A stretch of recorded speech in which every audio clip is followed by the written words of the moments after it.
नमस्कार, मी श्रद्धा टपाल. टिटवाळा न्यूज मध्ये आपलं हार्दिक स्वागत. चला पाहूयात आजच्या काही ठळक घडामोडी. टिटवाळ्यातील विनायक आशिष अपार्टमेंट मधील अनधिकृत बांधकामावर महापालिकेचा कारवाईचे आदेश.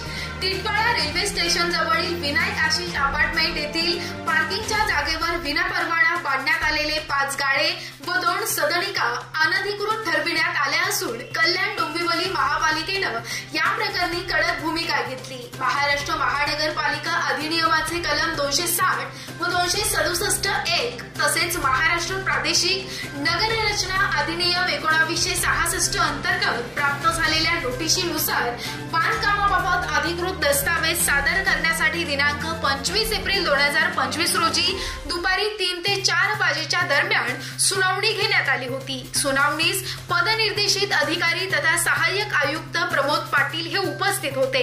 मात्र सुनावणीमध्ये महेश गोयल यांनी बांधकामासंबंधी कोणतेही अधिकृत दस्तऐवज सादर करण्यात आले नाहीत. त्यामुळे सदर बांधकाम अनधिकृत असल्याचा ठराव करण्यात आला. महापालिकेच्या आदेशानुसार संबंधित बांधकाम 15 दिवसांच्या आत स्वतःहून काढून टाकण्याचे निर्देश देण्यात आले आहेत. अन्यथा पोलीस बंदोबस्तात महानगरपालिका स्वतःची कारवाई करून संपूर्ण खर्च बांधकाम कामगार धारकांकडून वसूल करणार आहेत. या व्यतिरिक्त महाराष्ट्र प्रादेशिक आणि नगररचना अधिनियम 1966 चे कलम 52, 53 व महाराष्ट्र महानगरपालिका अधिनियमाचे कलम 397(अ) अंतर्गत फौजदारी कार्यवाही केली जाणार असल्याचं महापालिकेनं स्पष्ट केलं आहे. तर या होत्या आजच्या काही ठळक घडामोडी. उद्या पुन्हा भेटू याच ठिकाणी.